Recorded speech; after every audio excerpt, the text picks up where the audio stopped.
74세 김정순 어르신은 몇 해 전부터 잠 때문에 고생을 하셨습니다. 갱년기를 지나면서 예전처럼 단잠을 자는 날이 거의 사라졌고 새벽이면 시계를 보며 뒤척이는 날이 많아졌습니다. 선생님, 하루만 푹 자봤으면 좋겠어요. 진료실에서 하소연하던 그 말이 아직도 귀에 생생합니다. 처음에는 따뜻한 차를 마시고 산책을 하며 자연스럽게 잠들려고 노력했습니다. 하지만 밤마다 깊은 한숨이 늘어갔고 결국 병원을 찾게 되었습니다. 의사는 잠시 망설이다가 수면제를 처방해 주었고 첫날 약을 먹고 잔 그날 밤 어르신은 오랜만에 꿀잠을 잤습니다. 이제 살겠다 싶을 만큼 마음이 놓였죠. 그런데 행복은 오래가지 않았습니다. 몇 달이 지나자 낮에도 졸음이 쏟아지기 시작했습니다.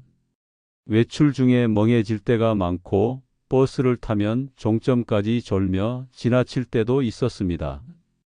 계단을 오르내리다 다리에 힘이 풀려 넘어질 뻔한 일도 있었지요. 소화가 잘 되지 않고 변비가 생기자 또 다른 약이 늘어났습니다. 식사량이 줄고 기운이 없어지자 이번에는 영양제까지 챙겨야겠다는 생각이 들었습니다. 여기서 문제는 영양제를 직접 사지 않아도 자꾸만 집에 쌓여간다는 것이었습니다. 자녀들이 생일이나 명절 때마다 엄마 건강 챙기세요 하며 보내온 고가의 건강식품, 지인들이 선물했다며 들고 온 온갖 캡슐과 분말, 심지어는 마을 경로당에서 단체로 나눠주기도 했습니다. 이건 눈에 좋대. 이건 간에 좋다더라.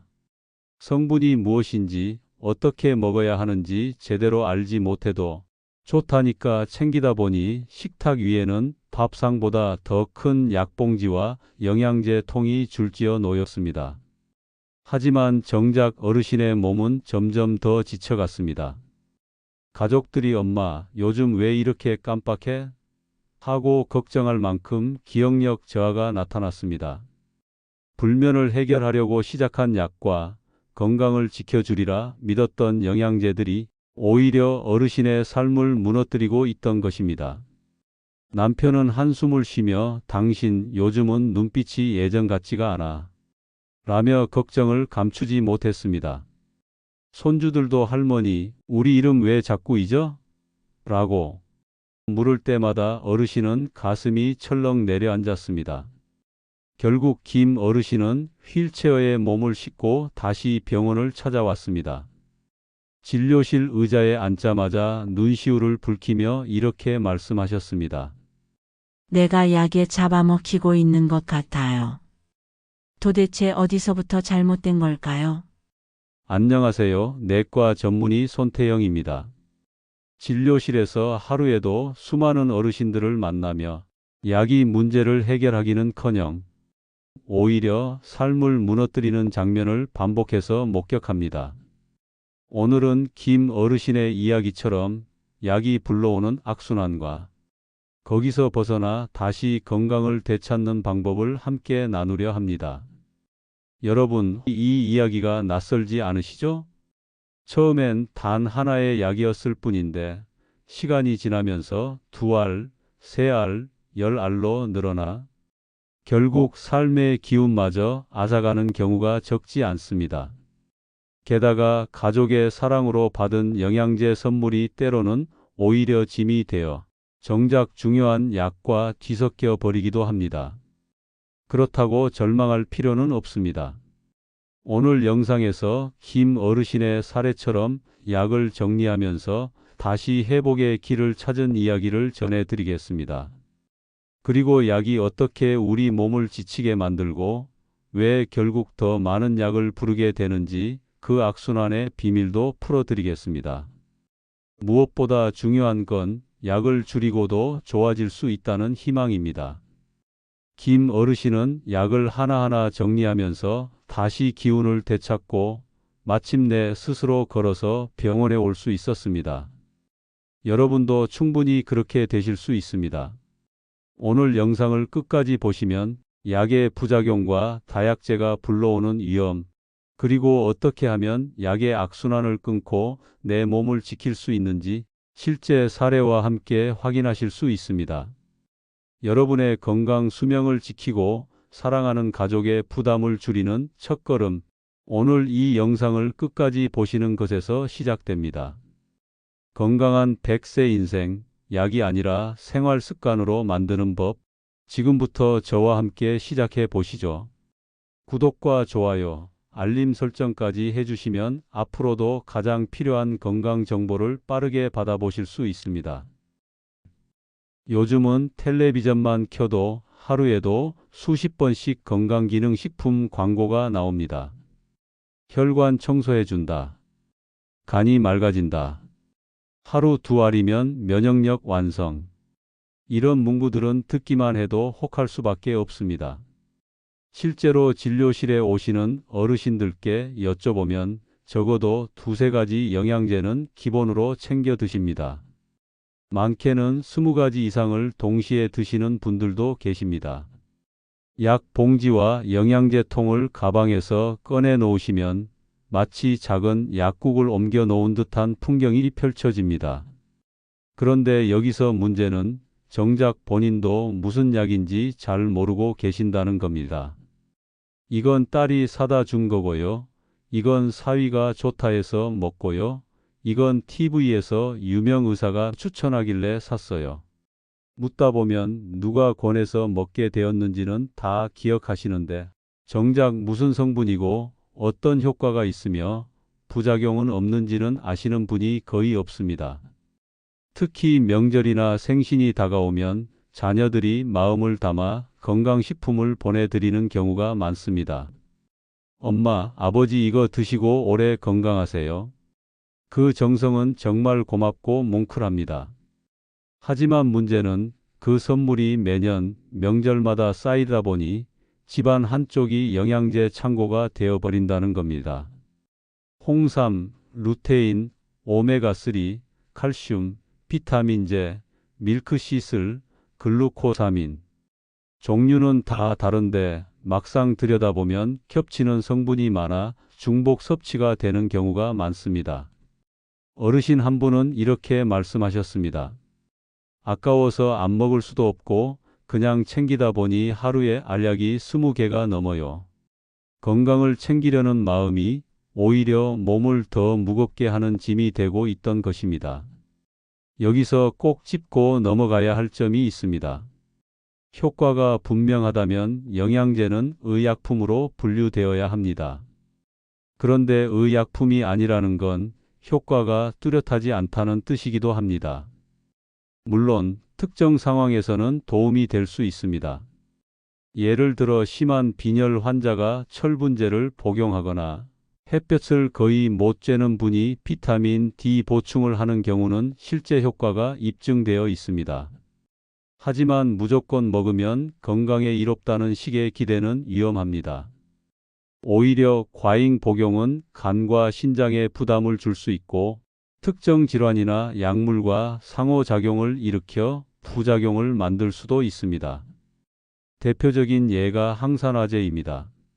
많은 분들이 활성산소는 무조건 해롭다라고 알고 계십니다. 그래서 항산화제를 많이 먹을수록 젊어진다고 믿으시지요. 하지만 연구 결과는 조금 다릅니다.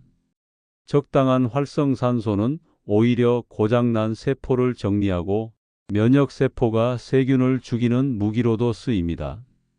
즉, 완전히 없애는 게 아니라 균형이 중요한 것입니다.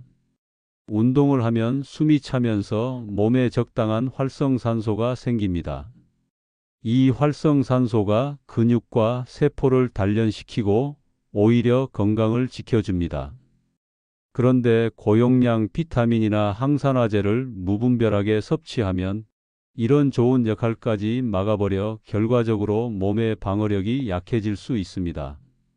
실제로 대규모 연구에서 고용량 항산화제가 항상 유익하지 않다는 결과가 나왔습니다.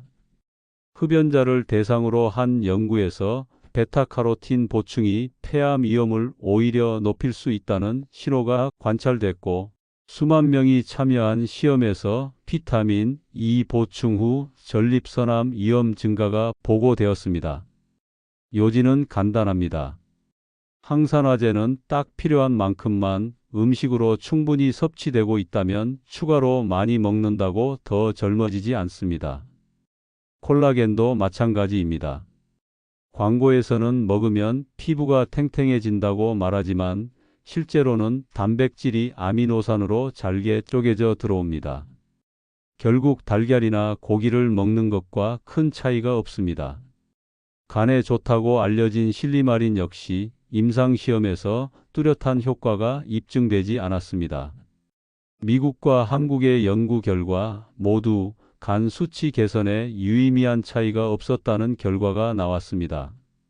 문제는 이런 제품들이 안전하다는 인식으로 인해 너무 쉽게 늘어난다는 겁니다. 혈압약은 두려워하면서 영양제는 부담 없이 마구 챙깁니다. 그러다 보면 정작 꼭 필요한 약과 헷갈려서 중복 복용을 하거나 부작용이 생겨도 원인을 몰라 방치하는 경우가 많습니다. 실제로 진료실에서 만난 한 어르신은 이 약은 눈에 좋다고 해서 저 약은 관절에 좋다고 해서 하며 10가지가 넘는 영양제를 드시고 계셨습니다. 정작 혈압약은 깜빡하고 드시지 않으셔서 혈압이 크게 올라 응급실에 실려 오셨지요. 여러분, 영양제는 보조일 뿐입니다. 정작 내 몸에 필요한 게 무엇인지 알지 못한 채 쌓아두고 먹는 건 건강을 지키는 길이 아니라 건강을 잃는 지름길이 될 수 있습니다. 오늘 영상에서는 이처럼 영양제가 어떻게 약물의 덫으로 이어질 수 있는지, 그리고 그 악순환을 끊어내는 방법을 단계별로 알려드리겠습니다.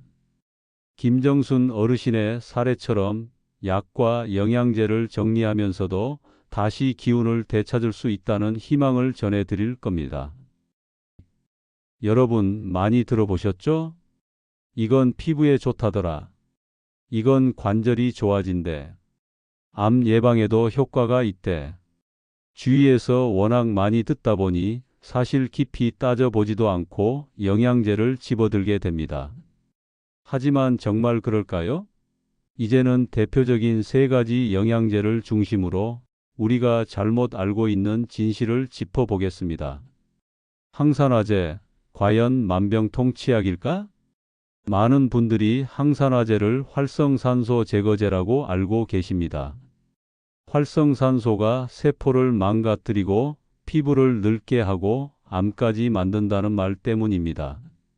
그래서 활성산소는 무조건 없애야 한다는 인식이 자리 잡았죠. 하지만 최근 연구 결과는 조금 다릅니다. 적당한 활성산소는 오히려 우리 몸에 도움이 됩니다. 예를 들어 운동을 하면 몸속에 활성산소가 생기는데 이게 고장난 세포를 정리하고 새로운 세포를 단련시키는 역할을 합니다. 또한 면역세포가 세균이나 암세포를 공격할 때도 활성산소를 무기로 사용합니다. 즉, 활성산소는 적당히 있어야 하는 존재입니다. 너무 많으면 해롭지만 아예 없애버리면 오히려 면역력이 떨어지고 세포 회복 능력이 약해질 수 있습니다. 실제로 고용량 비타민 C나 E를 장기간 섭취했을 때 일부 연구에서 암 발생률이 오히려 높아졌다는 결과도 있었습니다. 이는 활성산소의 긍정적인 역할까지 막아버린 결과로 해석됩니다. 항산화제는 적당히 필요하지만 많이 먹는다고 좋은 게 아닙니다. 콜라겐 피부에 진짜 도움이 될까? TV와 인터넷 광고에서 가장 많이 등장하는 영양제 중 하나가 콜라겐입니다. 먹으면 피부가 탱탱해진다는 말 다들 들어보셨을 겁니다. 그런데 콜라겐은 사실 단백질입니다. 우리 몸에 들어가면 결국 잘게 쪼개져 아미노산이 됩니다. 즉, 달걀, 고기, 두부, 생선 등을 먹는 것과 본질적으로 다르지 않습니다. 물론 일부 연구에서는 소량의 콜라겐 펩타이드가 피부에 도움이 될 수 있다는 결과도 있습니다. 하지만 그 효과는 아주 제한적이고 무엇보다 비용 대비 확실한 효과를 기대하기 어렵다는 것이 전문가들의 공통된 의견입니다. 차라리 단백질이 풍부한 균형 잡힌 식사를 하시는 게 더 효과적이고 피부 건강에는 충분한 수분 섭취와 자외선 차단이 훨씬 더 중요합니다. 실리마린간에 좋다는데 사실일까?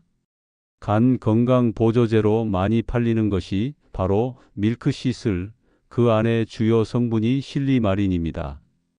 광고에서는 간 수치를 낮추고 간을 보호한다는 말이 흔하게 나오죠. 하지만 실제로는 어떨까요? 2012년 미국에서 간염 환자들을 대상으로 고용량 실리마린과 위약, 가짜약을 비교한 연구가 있었습니다. 그 결과 간 기능 수치나 삶의 질에서 큰 차이가 없었다는 결과가 나왔습니다. 한국에서도 건강보험심사평가원이 2021년에 이 성분에 대해 평가한 바 있습니다. 간 건강에 도움이 된다는 증거가 부족하다. 즉, 아직 확실한 효능이 입증되지 않았다는 결론입니다. 술을 자주 드시거나 피곤할 때 의지하고 싶은 마음은 이해되지만 실리마린에 지나친 기대는 금물입니다. 간 건강에는 오히려 절주, 충분한 수면, 균형 잡힌 식사가 훨씬 효과적입니다. 문제는 이런 제품들이 건강에 좋다는 막연한 인식 때문에 너무 쉽게 늘어난다는 것입니다. 혈압약은 조심하면서 영양제는 마치 사탕처럼 부담 없이 드십니다. 하지만 그 결과 성분이 겹쳐서 중복 복용이 되고 다른 약과 상호작용을 일으켜 부작용을 만들고 오히려 몸이 더 지치는 경우가 많습니다. 예를 들어 항응고제를 드시는 분이 오메가3를 고용량으로 복용하면 출혈 위험이 커질 수 있습니다. 또한 고혈압 약과 일부 보조제를 함께 먹으면 혈압이 과도하게 떨어질 위험도 있습니다. 여러분, 영양제는 분명 필요할 때가 있습니다. 하지만 모든 사람에게 무조건 이롭다는 영양제는 존재하지 않습니다. 광고 문구에 혹해서 무심코 챙기다 보면 오히려 내 몸을 해칠 수 있습니다. 오늘 꼭 기억하세요. 항산화제는 많이 먹는다고 좋은 게 아니다. 콜라겐은 결국 단백질일 뿐이다. 실리마린은 확실히 입증된 효과가 부족하다. 그리고 무엇보다 중요한 건 영양제는 보조일 뿐 주인공은 아니라는 사실입니다. 김정순 어르신의 이야기를 다시 떠올려 봅시다. 처음에는 단순히 불면증 때문에 수면제를 드셨습니다. 그런데 수면제를 먹고 난 뒤 생긴 졸음, 변비, 소화불량을 막으려다 보니 다른 약이 늘어났습니다. 결국 식탁 위에는 수면제, 소화제, 변비약, 영양제가 줄지어 놓이게 되었습니다. 이처럼 약이 하나둘 늘어나는 과정을 의학적으로 다약제라고 부릅니다. 보통 5가지 이상의 약을 동시에 복용하는 경우를 말하는데 노인 환자들 중에서는 10개 이상을 드시는 분들도 적지 않습니다. 다약제가 위험한 이유는 첫 번째, 부작용의 눈덩이입니다. 약은 효과가 있으면 반드시 부작용도 있습니다. 젊고 건강할 때는 그 부작용을 버틸 수 있지만 나이가 들면서 간과 신장의 기능이 떨어지면 작은 용량의 약도 몸에 더 크게 부담을 줄 수 있습니다. 문제는 여기서 끝나지 않습니다. A약의 부작용을 막기 위해 B약을 쓰고 B약의 부작용을 막기 위해 C약을 쓰는 식으로 약이 약을 부르는 악순환이 시작됩니다. 실제로 제 진료실에 오신 78세 여성 환자분은 방광약을 시작으로 수면제, 위장약, 진통제, 치매약까지 총 12가지를 복용하고 있었습니다. 결국 낮에는 기운이 하나도 없고 밤에는 헛것을 본다며 가족들이 걱정해 데려오셨습니다. 다약제가 위험한 이유 두 번째, 약물 상호작용입니다. 다약제에서 더 무서운 것은 약물 간 상호작용입니다. 예를 들어 혈압약과 이뇨제를 함께 쓰면 혈압이 과도하게 떨어져 어지럼증과 낙상의 위험이 커집니다. 또 항응고제, 혈액을 묽게 하는 약을 드시면서 오메가3 같은 영양제를 고용량으로 복용하면 출혈 위험이 급격히 올라갑니다. 문제는 환자분 본인도, 가족도, 심지어 의사조차도 모든 약과 영양제의 조합을 한눈에 파악하기 어렵다는 데 있습니다. 그래서 의도치 않게 위험한 조합을 드시게 되고 그 피해는 결국 어르신의 몸으로 돌아옵니다. 다약제가 위험한 이유 세 번째, 인지기능 저하와 낙상 위험입니다. 또 하나의 큰 문제는 뇌와 근육에 미치는 영향입니다. 수면제와 진통제를 장기간 복용하면 낮에 기운이 없고 머리가 멍해지며 점점 기억력이 떨어지게 됩니다. 어르신들이 치매가 오는 것 같다고 호소하는 이유 중 상당수가 사실은 약물 부작용 때문인 경우도 있습니다. 뿐만 아니라 근육이 빠지고 균형 감각이 떨어지면서 집안에서 작은 물건에 걸려도 쉽게 넘어져 골절로 이어질 수 있습니다. 노년기에 생기는 골절은 곧바로 간병과 의료비 폭탄으로 이어지기 때문에 무엇보다 조심해야 합니다.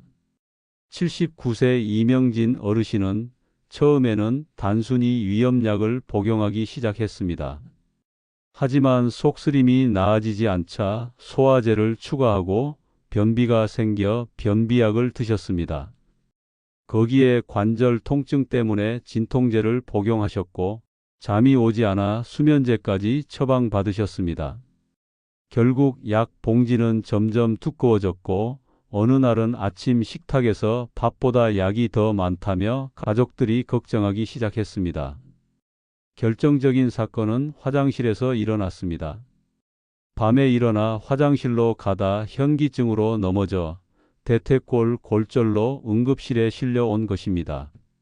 이후 약을 하나씩 정리하고 생활 습관을 교정하자 놀랍게도 기력이 회복되고 기억력도 조금씩 돌아왔습니다. 이 사례는 약을 줄이는 것이 곧 건강을 되찾는 길임을 분명하게 보여줍니다. 다약제 문제를 해결하는 첫걸음은 약물 정리입니다. 주치의와 함께 현재 복용 중인 약을 하나하나 점검하면서 꼭 필요한 약인지, 중복되는 성분은 없는지, 다른 약과 충돌하지는 않는지 확인해야 합니다. 때로는 약을 줄이는 것만으로도 몸이 훨씬 가벼워지고 기운이 돌아옵니다. 실제로 일부 연구에서는 다약제 환자에서 약을 줄였을 때 인지 기능이 개선된 사례가 다수 보고되었습니다. 여러분, 약은 우리 몸을 지켜주는 든든한 동반자일 수 있습니다. 하지만 필요 이상으로 늘어나면 오히려 몸을 해치는 덫이 됩니다. 하나의 약이 다른 약을 부르고 결국 약 때문에 더 많은 약을 먹게 되는 악순환, 이것이 바로 다약제가 가진 무서움입니다. 오늘 꼭 기억하세요. 약이 늘어날수록 몸은 점점 더 지쳐갑니다. 약을 줄이는 것이 곧 건강을 되찾는 길이 될 수 있습니다. 여러분, 요즘 유행하는 근테크라는 말 들어보셨나요? 요즘 젊은 세대 사이에서 재테크보다 근테크라는 표현이 자주 들립니다. 근테크란 근육을 자산처럼 모으는 것을 말합니다. 돈은 잃으면 다시 벌 수 있지만 근육은 한번 잃으면 회복하기가 너무나 어렵습니다. 그래서 젊을 때부터, 아니 지금부터라도 근육을 지켜야 하는 것이죠. 실제로 연구에 따르면 30대 전후부터 근육량은 해마다 조금씩 줄어들기 시작합니다. 특히 60세 이후부터는 매년 3% 이상 감소할 수 있습니다. 근육이 줄어들면 단순히 힘이 빠지는 것에서 끝나지 않습니다. 혈당 조절 능력이 떨어져 당뇨 위험이 커지고 골다공증, 낙상, 골절 같은 문제도 함께 찾아옵니다. 한 조사에서는 근육 1kg의 가치를 약 1,300만 원으로 계산하기도 했습니다. 왜냐하면 근육이 있으면 낙상 골절을 막아주고 병원에 드나드는 일을 줄여주며 간병비와 의료비 지출을 크게 아껴주기 때문입니다. 즉, 근육은 그 자체로 노후를 지켜주는 연금인 셈입니다. 여러분, 은행에 돈을 저축하듯 지금부터라도 하루하루 근육을 저축하셔야 합니다. 이게 바로 근테크입니다. 그렇다면 어떻게 근육을 지킬 수 있을까요? 무조건 헬스장에서 무거운 역기를 들어야만 하는 건 아닙니다. 시니어 분들에게는 꾸준하고 안전한 습관이 더 중요합니다. 의자에 앉았다 일어나기. 하루에 10번 아침, 저녁 2번씩만 해도 허벅지 근육이 살아납니다. 낙상을 예방하는데 가장 효과적인 운동 중 하나입니다. 집안에서 제자리 발뒤꿈치 들기. 부엌에서 설거지하면서 TV 보면서도 가능합니다. 종아리 근육은 혈액순환을 돕고 제2의 심장이라고 불립니다. 식사 후 10분 걷기. 밥 먹고 눕는 대신 집안이나 아파트 복도를 천천히 걸어보세요. 혈당이 천천히 올라가 당뇨 예방에 큰 도움이 됩니다. 운동은 무리해서 오래 하는 것보다 짧게라도 자주 하는 것이 훨씬 효과적입니다. 이것이 바로 생활 속 근테크의 핵심입니다. 그럼 몸만 챙기면 될까요? 아닙니다. 노년의 건강을 무너뜨리는 또 하나의 적은 바로 마음의 불안과 스트레스입니다. 최근 세계적인 기업들이 임직원 교육에 마음챙김 명상을 도입하고 있습니다. 왜일까요? 과학적으로 검증된 효과가 있기 때문입니다. 명상은 어렵게 생각할 필요가 없습니다. 꼭 눈을 감고 방에 앉아야 하는 것도 아닙니다. 설거지를 하면서 물소리에 집중하기, 산책하며 발걸음과 호흡에 귀 기울이기, 숨을 들이마시고 내쉬는 리듬을 느끼기, 이런 순간들이 모두 명상이 될 수 있습니다. 특히 명상은 치매 예방에도 도움을 줄 수 있다는 연구들이 늘고 있습니다. 잡생각이 줄어들고 뇌가 휴식을 취하면서 기억력과 집중력이 회복되기 때문입니다. 여러분, 화투나 바둑, 카드게임 같은 활동이 단순한 놀이일까요? 아닙니다. 머리를 쓰고 상대방과 대화하며 웃고 떠드는 모든 순간이 바로 두뇌 훈련이 됩니다. 실제로 인지예비력이라는 개념이 있습니다. 뇌의 여유분을 키워주는 활동을 많이 할수록 치매가 늦게 찾아온다는 이론입니다. 퍼즐 맞추기, 신문 읽고 토론하기, 친구들과 동호회 활동하기, 손주와 함께 그림 그리고 이야기 나누기. 이 모든 것이 뇌를 자극하는 최고의 두뇌 운동입니다. 특히 사람을 만나는 것 자체가 뇌에 활력을 주는 강력한 방법입니다. 외로움은 곧 치매와 우울증의 지름길이 되기 때문에 사람 속으로 들어가는 것이 곧 예방약입니다. 여러분, 지금까지 말씀드린 것들을 정리해 볼까요? 근육은 노년의 연금이자 자산이다. 오늘부터 근테크 시작하기. 명상과 마음 챙김은 약보다 강력한 정신 비타민이다. 두뇌 활동과 사회적 교류는 뇌를 단단하게 만드는 최고의 예방법이다.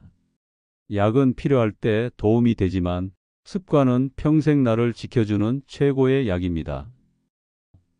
여러분, 우리가 평생 열심히 모은 돈, 결국 어디에 가장 많이 쓰일까요? 안타깝게도 노년기에 들어서면 간병비와 의료비가 가장 큰 지출 항목이 됩니다.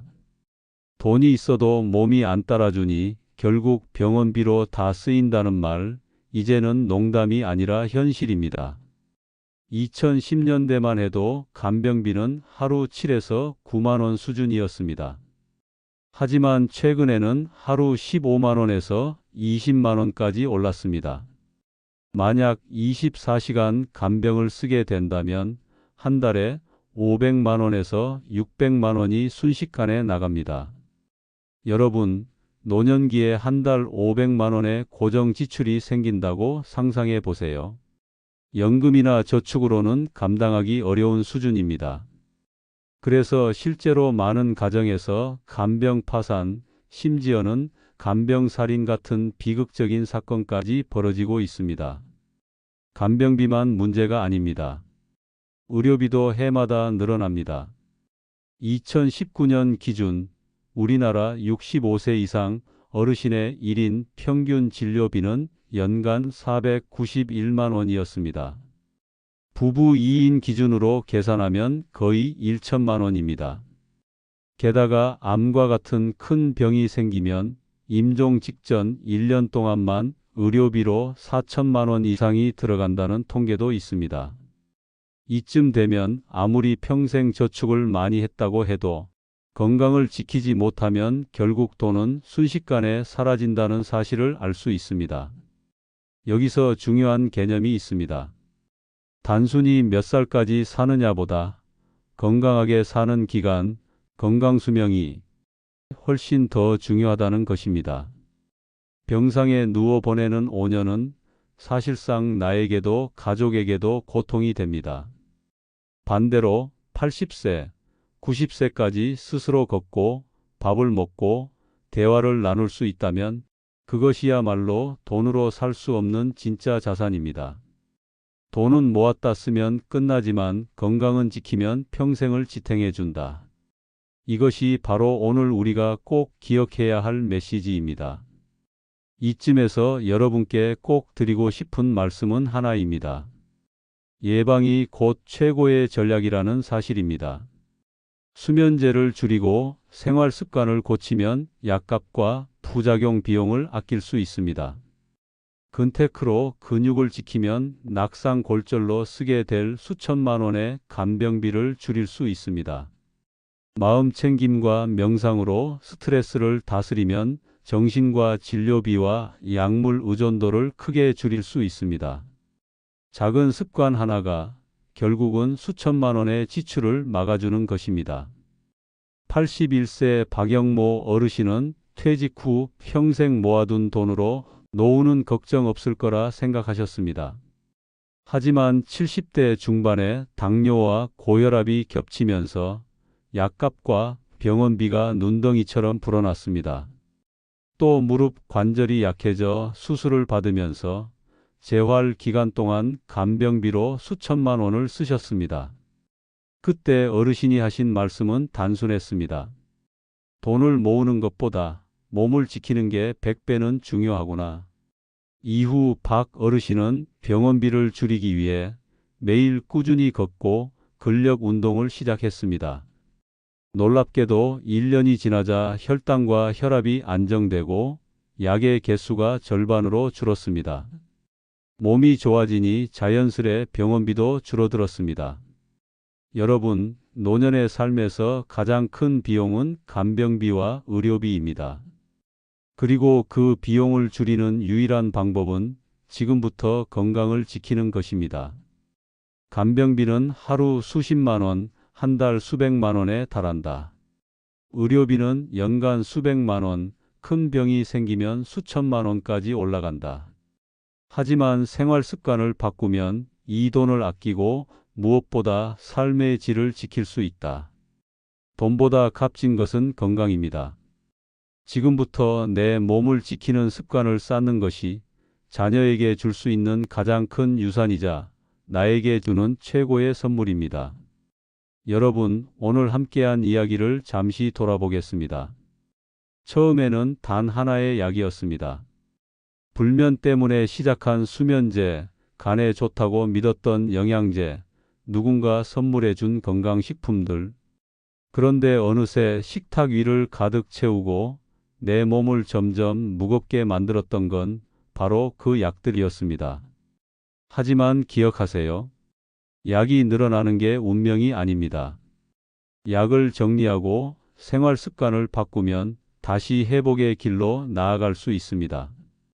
김정순 어르신이 휠체어에서 다시 걸어 나오셨던 것처럼 여러분도 충분히 약에 덫에서 벗어날 수 있습니다. 건강은 거창한 것이 아닙니다. 매일 10분 의자에 앉았다 일어나기를 반복하는 것, 식사 후 잠깐 걷는 것, 잠들기 전 눈을 감고 호흡에 집중하는 것, 이 작은 습관들이 결국은 수백만 원의 약값과 간병비를 줄여주고 무엇보다 스스로의 자존심과 삶의 품격을 지켜줍니다. 건강수명, 즉 스스로 걸을 수 있고 스스로 기억할 수 있고 스스로 밥을 먹을 수 있는 시간이야말로 우리가 지켜야 할 가장 값진 자산입니다. 여러분, 오늘 영상이 혹시 마음에 울림을 주셨나요? 나도 약에 기대지 않고 내 힘으로 살아가야겠다는 다짐이 생기셨나요? 그렇다면 지금 이 순간부터 작은 변화를 시작해 보시길 바랍니다. 약 대신 습관, 두려움 대신 희망을 선택하시길 바랍니다. 앞으로도 저희 꽃길 100세 채널은 여러분의 건강 100세 인생을 위해 꼭 필요한 정보와 희망의 이야기를 전해드리겠습니다. 구독과 좋아요, 알림 설정으로 함께해 주신다면 여러분의 100세 인생 여정의 든든한 동반자가 되어 드리겠습니다. 여러분, 약을 줄여도 아니 오히려 약을 줄여야 더 건강해질 수 있습니다. 오늘도 건강하고 당당한 하루 보내시길 바랍니다.